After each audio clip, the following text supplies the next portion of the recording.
Bum Podcast. Bum Podcast. Between you and me. Between you and me. How you doing, sir? I'm awesome. How you doing? I am doing all right. Yeah, I'm doing pretty good. You sure about that? I'm sure. I'm sure. Sound like you're questioning. I always just like to take a moment to make sure I mean what I say. No. And so, if I ever ask myself first, it's because I'm going through my head to make sure I really do mean that. I'm doing pretty good right now. Yes, sir. That's interesting. I just had a conversation with somebody. Okay. And my the answer I always give is I'm awesome, right? And Right. so they made a remark that says, I'm glad you're always awesome. And so I had to share with them that I choose to be awesome, regardless of the circumstance. Right. Because I don't let things happen to me. I let things happen around me. Okay.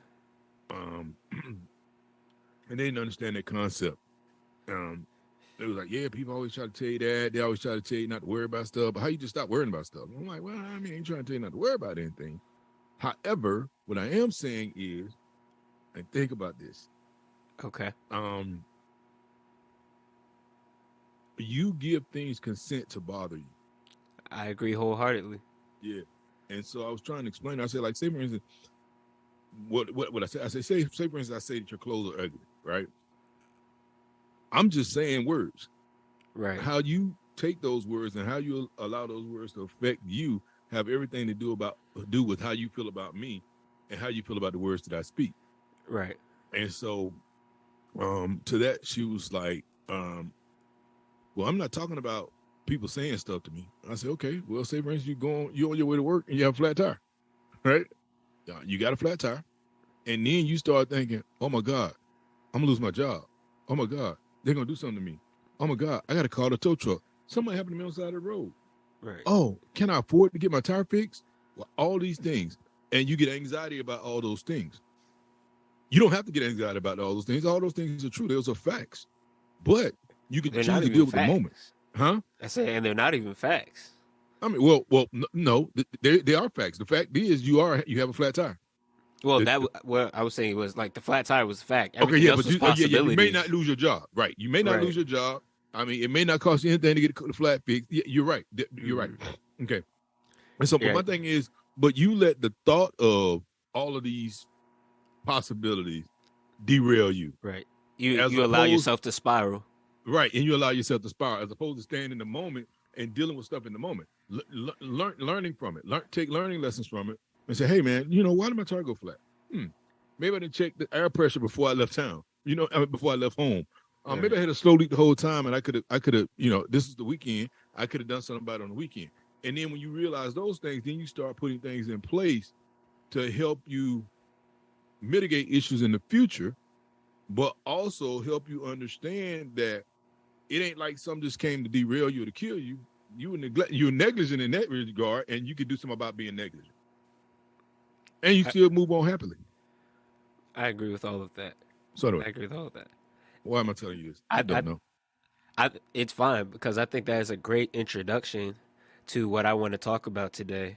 Okay. Because really what I got from that, or what I was hearing from you, is it's all about framing your mindset. Yeah. Right? You decide how you see things. You decide how you let things affect you. And in the same way, somewhat recently, I have started working on reframing my mindset towards failure. Because it's oftentimes, I've heard it often that in order to succeed, the people that achieve the most success are actually people that have failed the most. Mm-hmm. And I've heard that in a variety of different ways from a variety of different people. And so really in this phase of my life when I'm trying to achieve certain levels of growth, I've just been trying to reshape my mindset and like reframe how I think about what failure is. And so I was walking from work one day and I had a thought. And just to start off, I want to know if you agree with this thought. This is the thought that came to me. But the thought was failure lets you know that you're improving. Success shows others that you've improved. What do you think of that? Say that one more time. So, I can agree with the second part. I need to catch the first part. so failure lets you know that you are improving. Success shows others that you have improved. What do you think? Chew on that for a second. So, okay, all right. I can buy the second part. The first part I'm having problems with. Okay. It could be true, but it could be false. So, would you like to know sure. My understanding of it? Mm-hmm. So, okay, hold on before you tell me. So, go ahead. I'm not saying it's 100% false. I'm saying it doesn't work for me in every situation. Okay. Now go. All right. So I'll explain, I guess, what my thought process was behind it. Mm-hmm. And then I'd like to know some of those situations, if you can think of any where you feel like it doesn't work in that way. Okay. And so the way that I came about that is if so I will say that I feel like I am a person that has, I don't even like putting it that way, because I don't even take it on as something that was me personally, but I've succeeded at a decent amount of different things in my life thus far. And where that's all great and that feels good, I started to reach the point where I'm realizing if I'm succeeding at everything, maybe I should be setting the bar for myself higher. Right? Mm-hmm. Maybe I'm limiting the amount I can expand because I'm setting my goals just like to be achievable. Right? And so where failure lets you know that you're improving is like failure lets me know that I'm trying to punch into the next weight class. And it's okay to fail. I haven't tried it before. This is something new that I haven't faced yet, and I'm learning the ropes. And if I'm taking the opportunity to try something like that and I fail at it, instead of looking at it as and being down on myself about it, I wanted to try reframing my thinking in a way of that means that you're on the path and you're striving towards getting to a place. And the more you try, and even if you're failing and you're continuing to try, as long as you're focused on improving, that failure is showing you that you're going through that improving process. And so for me, when I'm failing, it lets me know that I've tried something that is expanding me. And once I finally succeeded that, and that success is visible, it allows other people, sure, to see, okay, he's gotten a grasp of that. But for me, I really saw, and I can really be proud of improvement in the fact that I'm failing at things, because I know it takes failing to get to those large successes. That was the thought process I had behind it. But what do you think about that? So from what you just said, I agree 100%. That was the side that I could agree with. As a matter of fact, if we seek failure, right? Mm-hmm. Seeking failure is the ultimate sign of maturity. And you used to say something like that to me. Yeah, it's the ultimate sign of maturity, because it's like I'm seeking to live outside on the fringes. I'm seeking to always improve. If I'm always dialing in the stuff that I know I'm gonna succeed at, I'm not learning anything. I'm not growing. I'm just sitting at a stagnant place, which means eventually I'm gonna die. Now, it's interesting because that was one of the nuggets that I dropped when I was talking to the young lady the other day. It's like that's the learning zone. Like when things go wrong, that's the learning zone. If right. I'm always if nothing ever goes wrong, I never learn anything. I just get complacent. Okay. Now the part where I was not in agreement with, or where I thought was the other side of it, it comes from a totally different person or a totally different mindset. Because if you got people that keep bumping their head up against the wall over and over and over again and failing, no, it shows that you're not growing because you don't want to get the lesson. That's why that was the side I was on. But yeah, I think we should seek failure. I think we should always seek failure, because when you seek failure, now you have a reason to grow. Right. But if you're always complacent and doing the same thing over and over again because you're comfortable in that, then There's no growth there. I mean, as a matter of fact, it's death. I mean, it's stagnation. And it reminds me of something you used to tell me was to collect no's. Yes, yes. And that was the thought that I had while you were speaking. That whole idea of collect no's, because you can go out and try to collect yeses, and yeses make you feel good, but when you shape it towards no, I'm looking for the no's, then the Hmm. no's don't make you feel so bad. Right, right, right. And that was actually what went through my head, but I didn't want to introduce that new concept, so I'm glad you brought it in. Yeah, I mean, shoot, I'm looking for no's. I'm like, because if you, I mean, think about it. If you start counting the no's or you start counting the failures, think about how much success is behind all of that. Because you're not Right, gonna get a no every time, and it's like you hit a success and you be like, "Well, dang, I was hoping that was gonna be a no, so let me go again." Then you right. hit another success, like, "Dang, I was hoping that was gonna be a no, let me go again." And then you keep mounting on your successes or mounting on your yeses while you're in search for something that's going to test you so that you can make yourself better. Mm. And I'll say, just trying to live out this whole new idea of failure, I've already started to see impact, I would say, in my day to day life, Mm-hmm. as far as when I'm going through something and I feel like I could have done better, it causes me to not focus on that. It causes me to immediately jump into, all right, I failed at that. That means, oh, great. That means you have opportunity to improve. There What it can is. you do to reach that improvement? And so it helps me to bounce back and just, okay, maybe I need to do more research. Maybe I need to do more of this. Maybe I should have tried more of that. But it starts that process up sooner, and it almost makes it exciting. Like, it brings excitement because it's like, oh, I get to go through this process, and I know at the end of this process, I've gotten better. And then the success, other people will get to see that.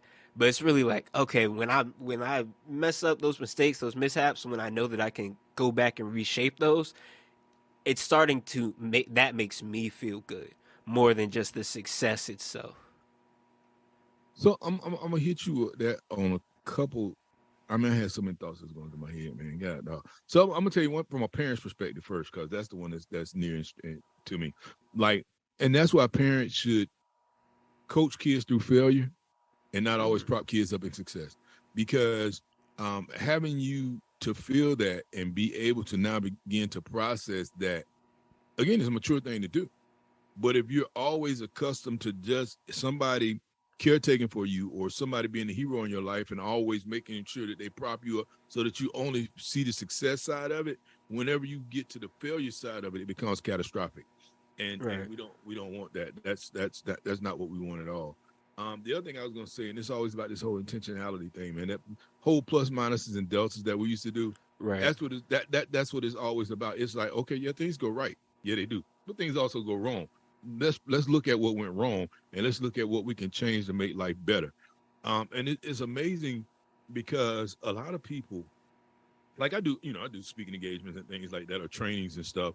And a lot of people want to see a lot of positive on their evaluations, and seeing the positives on the evaluation. That does stroke the ego a little bit. Does stroke the ego a little bit. Right. But if everybody's stroking your ego and nobody's telling you about that Achilles heel, or nobody's telling you about that thing that you're not doing so well, it gives you a false sense of security, right? Right. And so then you go through life. That's it's funny.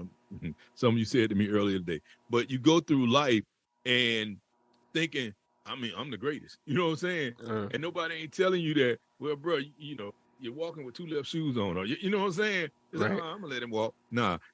Um, and so that's why just being able, putting yourself in a position to be able to sit back and accept, this is what I did not do so well. Now, how do I process that to get better is a sign of maturity. I keep saying the maturity thing. The thing that I was laughing at is because earlier today when I can't remember what our conversation was, and I said something, you was like, "Yeah, you're gonna always find something wrong," or something like that. You said to me. You Right. remember that? I said, what did I say? Basically, I said you be hating, so you always gonna have something to say anyway. Yep, yep, yep. Uh-huh. And it's true. I am. I mean, and again, it's because I'm always gonna look for a way. I mean, you got too many people. Well, you ain't got too many people out there, but you got a lot of people out there that's pumping you up. You know what I'm saying? I don't need to be Mm-hmm. one of them. You know who you are. You know what you're all about. I don't need to join that bandwagon. I want you to be better. And it's funny. I'll talk about Gil Knowles, my mentor, our mentor.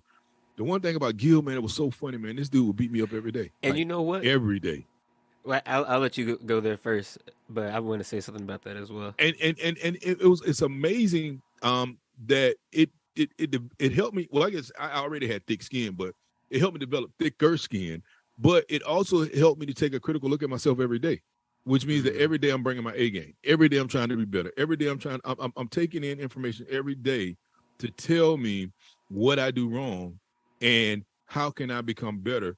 Because tomorrow I'm gonna do something wrong too. I don't need to bring in what I'm doing wrong today to compound on what I'm be doing wrong tomorrow. And so that I appreciate him for that. And as a matter of fact, even like now, if I got somebody, like if I got something that's going on in my head that I think, oh man, this is right. This is right. I know I can go to him and he'll chop it up. You see what I'm saying? No matter what it is. And so I go to him because I know the first thing he's gonna tell me is that's the stupidest thing I've ever heard.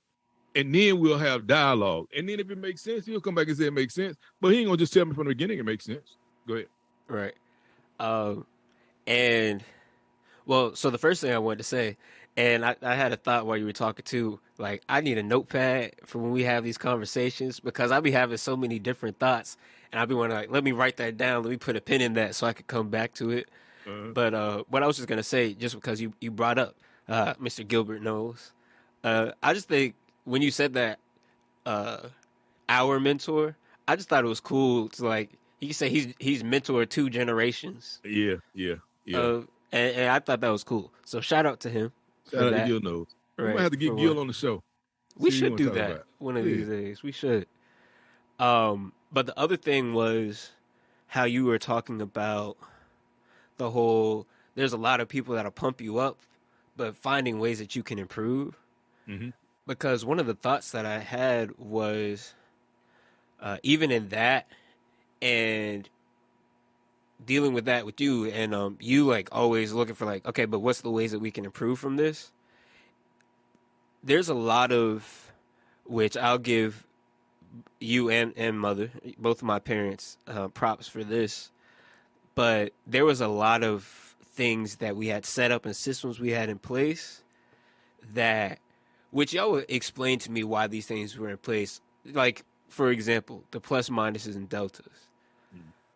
We would always do plus, minuses, and deltas after a gig or an event or just different things to see what went well, what didn't go so well, how can we improve, right?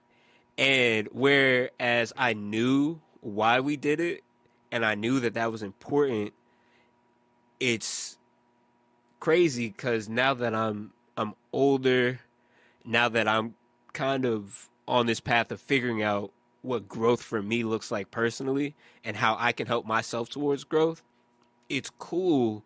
It's really cool to be able to, as I try to grow, I can look back and be like, oh, I'm working on this mindset. I'm working on this mentality. And that is a perfect tool that was already there in the past that I can pull forward. Oh, I already have a tool in place for that. So now it's like, whereas I was doing it before and I didn't have the full personal understanding of why I was doing it, I can immediately have some things that I can go back and pull from to apply to the new ways that I'm trying to grow. So I appreciate both of you guys for that. It was the one thing I wanted to say.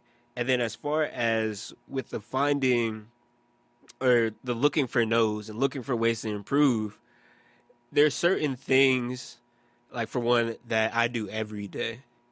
So like at work, I give certain presentations every day to different people.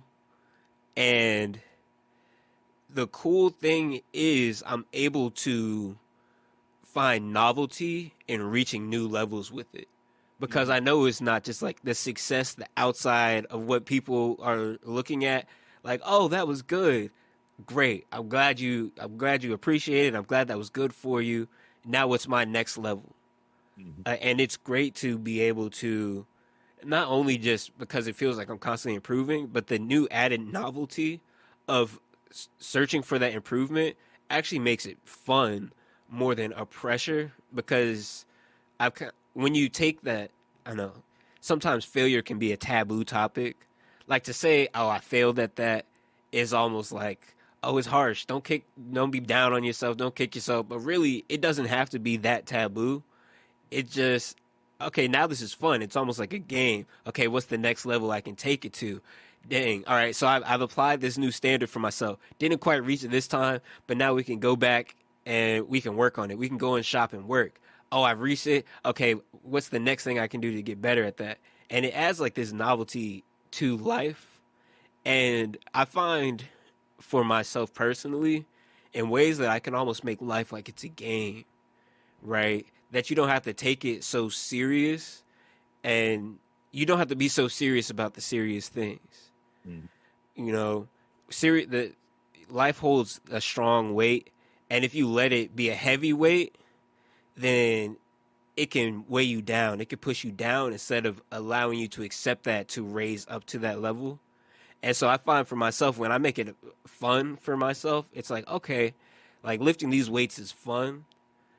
It allows me to grow so much faster. It's funny when you're talking about that.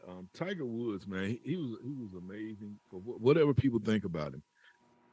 He reached the peak of his performance several different times in several different manners. And the thing that I thought was crazy, but it was something that I marveled at, was how he could master something and then go totally break it down and just redo it. Like he'd master a swing, and then he'd get to this level, and he'd be like, "All right, it's time for me to retool this whole swing." You know what I'm saying? Right. And it's that mentality, man. That's like that's what greatness is made of.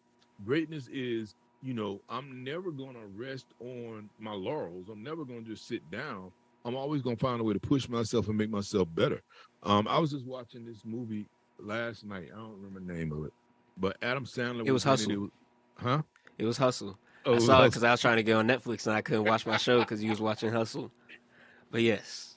So you said you was watching the game, man. That's what you said. I started to get It was off after too. the game went off. It was after the game went off. I went to check and it was on there. I was like, it'll probably just be like maybe like 30 more minutes left of the movie at this point. So I'll just do something else. And so, but in Hustle, why was I telling you that? Oh Lord, Adam Sandler. I forgot the whole thing, man. Retool yourself, man. Oh, he kept telling the guy, it's not you against, because this guy was trying to get into the NBA. And he kept saying, it's not you against the man on the court, it's you against yourself. Right. Like that's what he just kept saying over and over again. It's you against yourself. It's you against yourself. And like most of the time, we are the person that beat ourselves. It goes back to the conversation I was telling you I was having with the young lady.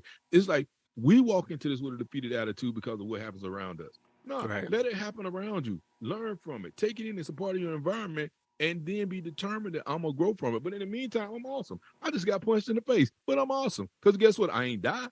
It might hurt a little bit, but I ain't dead. You know what I'm saying? Now I know I need to bob when I weaved last time. You know what I'm saying? And so that's the whole mentality, man. Like it's us against ourselves, always. And when it's us against ourselves, it allows us to define failure.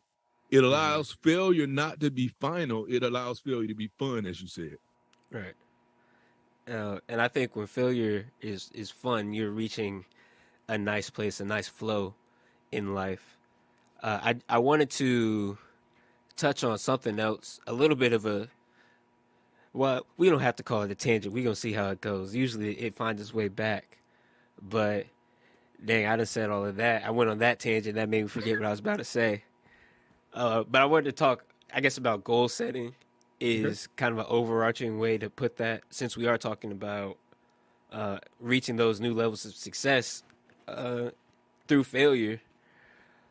But for me, I'm finding, and we were talking about this before we even got on and started the podcast.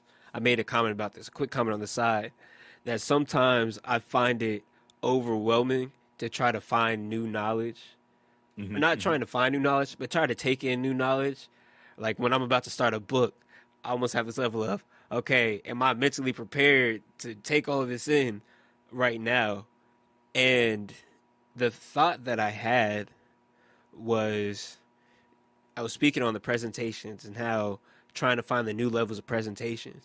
I'll speak for myself right now.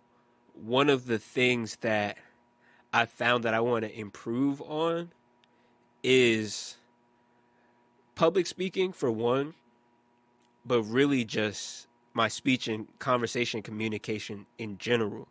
Mm-hmm. And now that I've decided and I've started setting that intention, I've found so many different ways and so many different outlets that would allow me to improve on it that I don't have to do anything necessarily differently.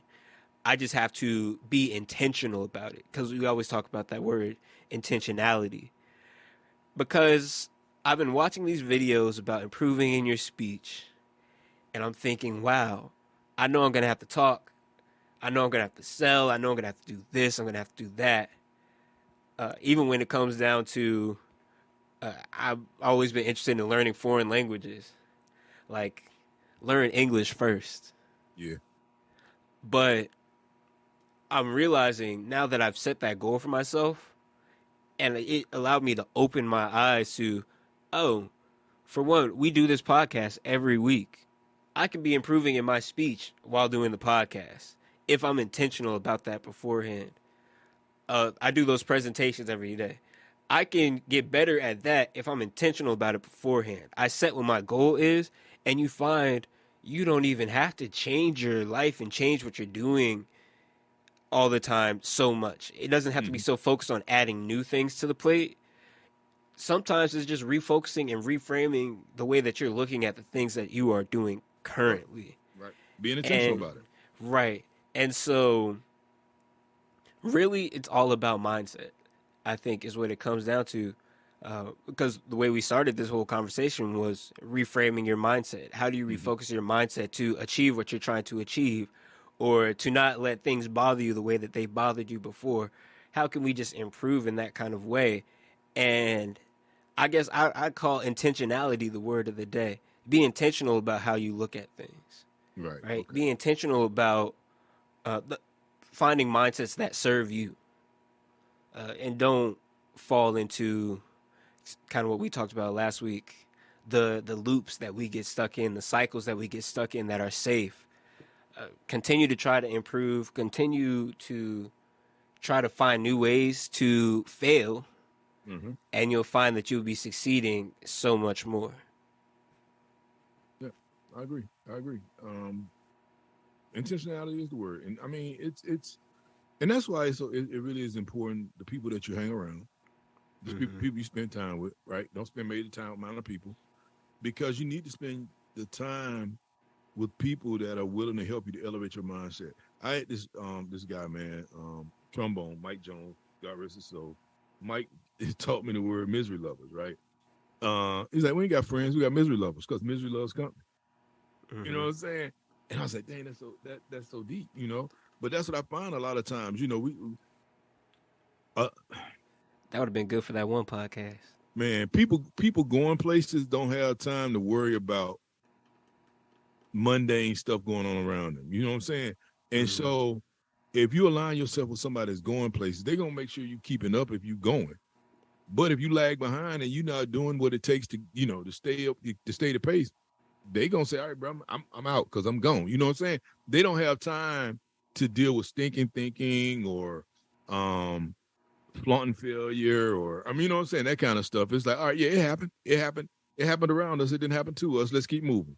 Right. And so I think, you know, it there's something to be said about birds of a feather flocking together. You know what I'm saying? I got this other book. It's funny. Why are you talking about books? The simple books always seem to be the ones that hit the most. Right. There's a book called Rhinoceros Success I read years ago, man. Rhinoceros Success, before you were even born. And it compared rhinoceroses to cows, right?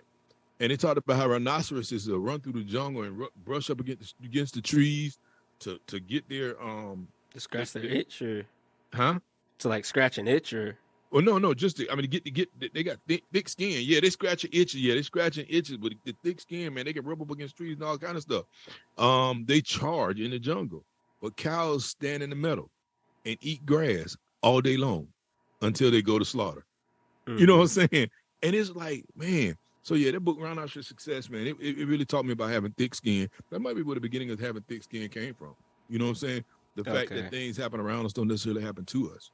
Mm-hmm. Um, and it's important to have people like that in your life, people that'll push you to that level, because when we get complacent, man, and again, I think about the cow standing in the meadow eating the grass every day out and day in. Things are, things just hunky dory.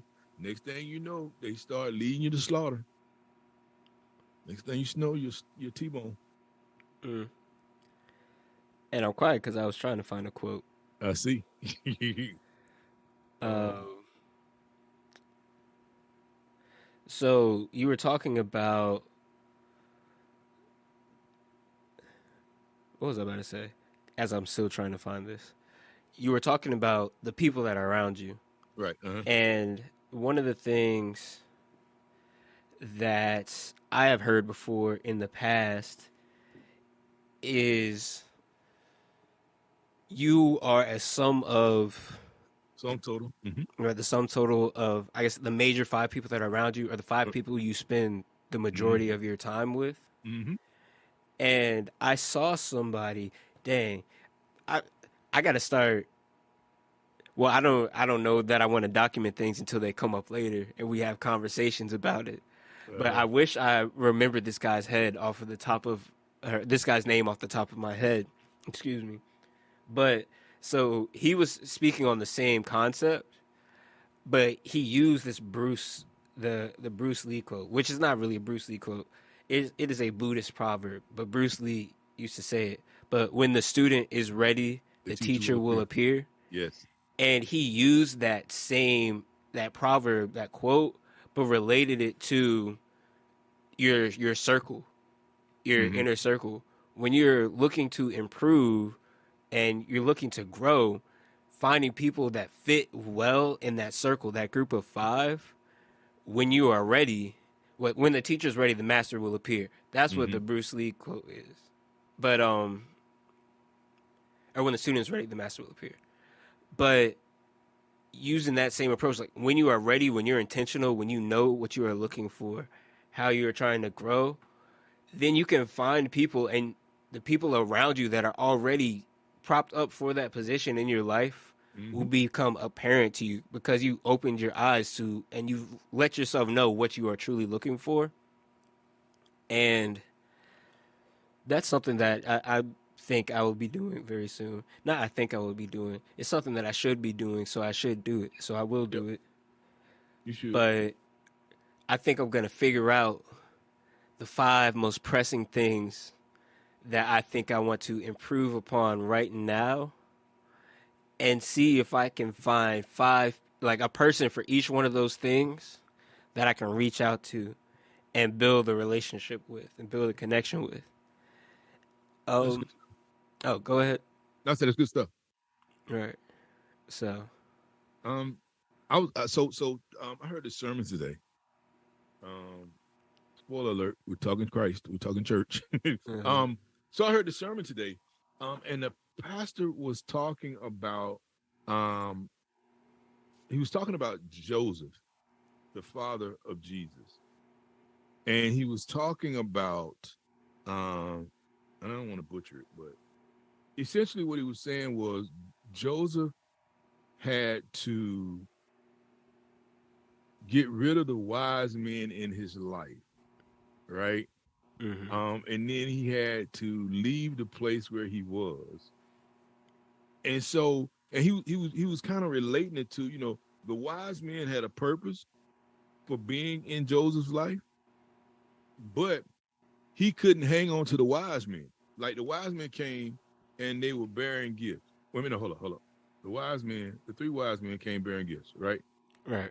I'm about to mess this up, right? But what I'm saying, but they brought him something, but they had to leave. Right. And when they left, then the angel came. But if he hmm would have held on to the wise men being there, the angel wouldn't have come. That's sort of how the story went. You know what I'm saying? Okay. And Yeah. so it was like, sometimes and then he was saying that they had to leave where they were to go to Egypt. And he was saying where they were, that's where their family was. That's what they knew. They had been there for a few years and they had got a support system and everything else. But they had to leave there to go to a new place where God could and would provide for them.